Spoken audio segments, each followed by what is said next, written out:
चालाक खरगोश।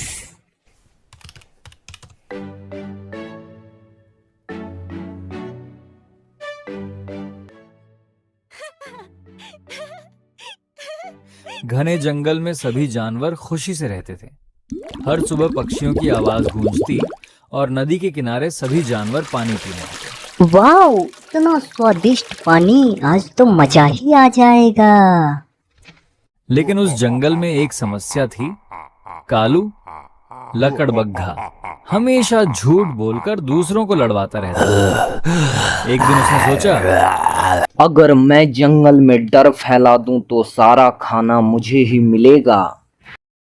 उसी रात वह चुपके से शेर राजा की गुफा के पास गया और जोर जोर से चिल्लाने लगा, बचाओ, कोई तो बचाओ, जंगल में राक्षस आ गया, बहुत बड़ा राक्षस आ गया।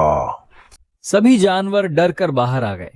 शेर राजा गरजा, कौन है वो राक्षस? महाराज, मैंने अपने आंखों से देखा, वो बहुत बड़ा राक्षस है। उनके लंबे लंबे दो दांत है, आंख लाल है। अब पूरा जंगल डर गया। अगला दिन सुबह कोई भी जानवर जंगल के अंदर जाने की हिम्मत नहीं कर रहा था। मीना हिरनी बोली, अगर सच में राक्षस हुआ तो? फोक्सी लोमड़ी बोली, हमें जंगल छोड़ देना चाहिए।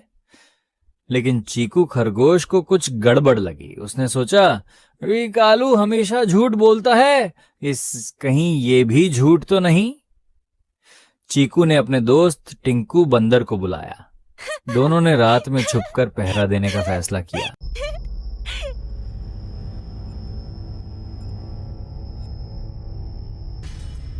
टिंकू डर गया। चीकू, मुझे तो सच में भूत लग रहा है। लेकिन चीकू ध्यान से आवाजें सुनने लगा।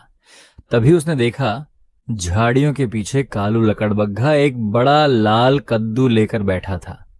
उसने कद्दू में छेद करके अंदर मशाल जला रखी थी। दूर से देखने पर वह डरावना चेहरा लग रहा था। चीकू धीरे से बोला, अरे ये तो कालू की चाल है। लेकिन तभी कालू ने उन्हें देख लिया। ओ, तुम दोनों यहाँ क्या कर रहे हो? और वह उनके पीछे भागने लगा।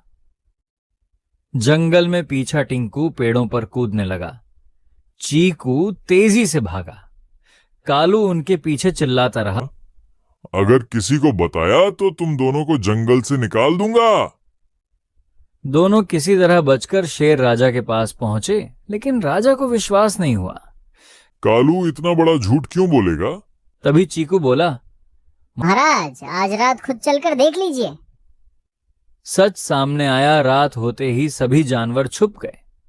कुछ देर बाद फिर वही डरावनी आवाज आई और फिर कालू लाल कद्दू पहनकर बाहर आया। उसी समय शेर राजा जोर से दहाड़ा। कालू! कालू डरकर गिर पड़ा। सभी जानवर बाहर आ गए। गोलू हाथी गुस्से में बोला, तो तू हमें बेवकूफ बना रहा था। कालू डर गया। मुझे माफ कर दो, मैं बस सबको डराना चाहता था। जंगल की सीख शेर राजा बोला, झूठ से डर फैलता है और दोस्ती टूटती है। फिर उसने कालू को सजा दी। पूरा 1 महीना जंगल के सभी जानवरों के लिए खाना इकट्ठा करना होगा।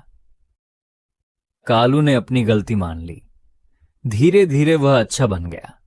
अब जंगल में फिर से खुशी लौट आई। टिंकू बंदर पेड़ों पर नाचने लगा। गोलू हाथी नदी में पानी उड़ाने लगा और चीकू खरगोश को जंगल का सबसे समझदार जानवर माना जाने लगा।